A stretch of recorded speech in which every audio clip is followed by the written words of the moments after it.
कामचोर बहू। कांता बहन की दो बहुएं थी, बड़ी कल्पना और छोटी प्रिया। कल्पना का जैसा नाम वैसा ही काम। सारा दिन कल्पनाओं में रहती, ना कोई काम करती न कोई धाम। अरे कल्पना बहू, जरा अच्छी सी चटनी पीस दे, आज कुछ मजेदार खाने का मन है। पेट में जलन हो जाएगी माँ जी बुढ़ापे में, और वैसे भी मेरा काम करने का वक्त शाम का है, अब प्रिया को ही बोल दो। इतना कहकर कल्पना वहाँ से चली जाती है। कांता कल्पना के ऐसे रवैये से काफी परेशान रहती है। मैं बना देती हूँ माँ चटनी। ऐसा बोलकर प्रिया माँ को चटनी बनाकर प्लेट में खाने को देती है कि तभी वहाँ कल्पना आ जाती है।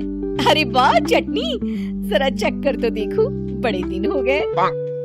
अरे नहीं बहू, तू तो रहने ही दे चटनी खाना, पेट में जलन हो जाएगी।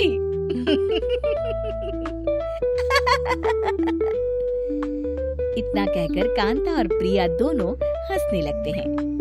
कल्पना सारा दिन या तो मोबाइल में YouTube देखती या फिर सोती रहती। उसका कमरा भी बिखरा और गंदा रहता।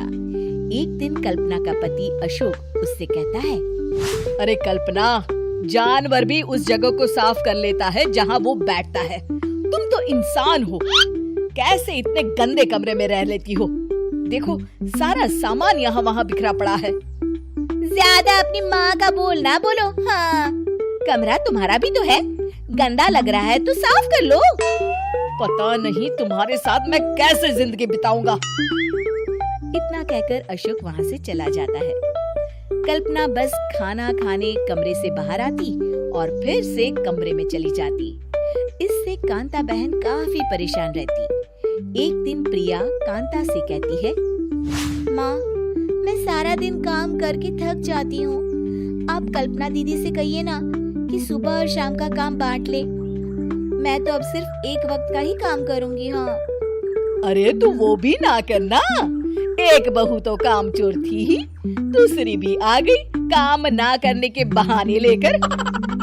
तभी वहाँ प्रिया का पति रमेश आ जाता है। माँ, मैं देख रहा हूँ भाभी कोई काम नहीं करती, प्रिया सारा दिन घर और रसोई का काम करती है, अब कुछ करो ना माँ। कांता मन में कुछ सोचती है और कल्पना के पास जाती है। कल्पना फोन पर मेकअप करना देख रही होती है। कल्पना, तुम सारा दिन बस मोबाइल देखती हो, घर का कोई काम भी कर लिया करो। प्रिया सारा दिन काम करके थक जाती है।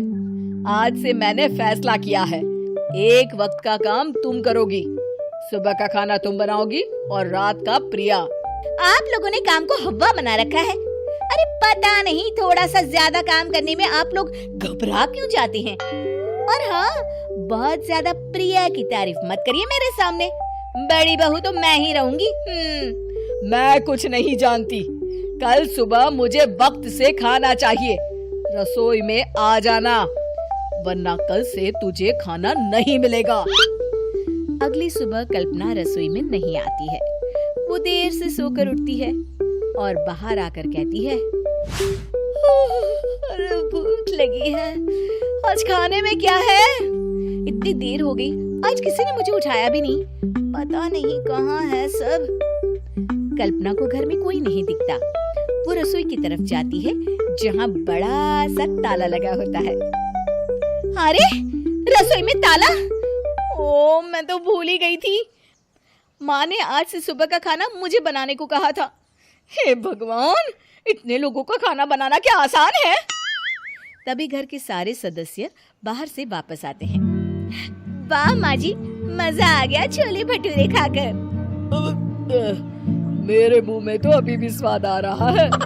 अरे कल्पना, तेरे भरोसे रहते तो हम तो भूखे ही रह जाते। कल्पना को बहुत गुस्सा आ जाता है। अब बहुत हो गया, आज से मैं अपनी रसोई अलग कर रही हूँ, मैं अपना खाना खुद बना लिया करूंगी।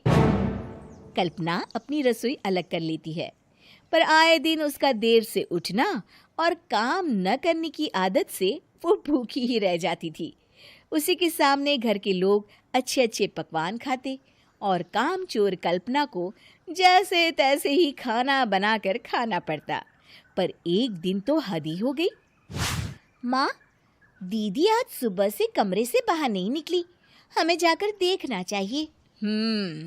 सो रही होगी कामचोर कहीं की, पर तुम कहती हो तो चलो देख लेते हैं उसे।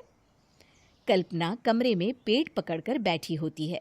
हाय मेरा दर्द पेट दर्द के मारे मर रही हूँ मैं।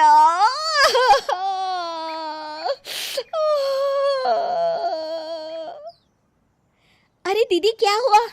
पेट में दर्द क्यों हो रहा है? डॉक्टर को दिखाया आपने? माँ, कल्पना खड़ी होती है और माँ जी के पास आती है। मुझे माफ कर दीजिए, अब से मैं सारे काम में मदद करूंगी, कभी आलस और काम चोरी नहीं करूंगी।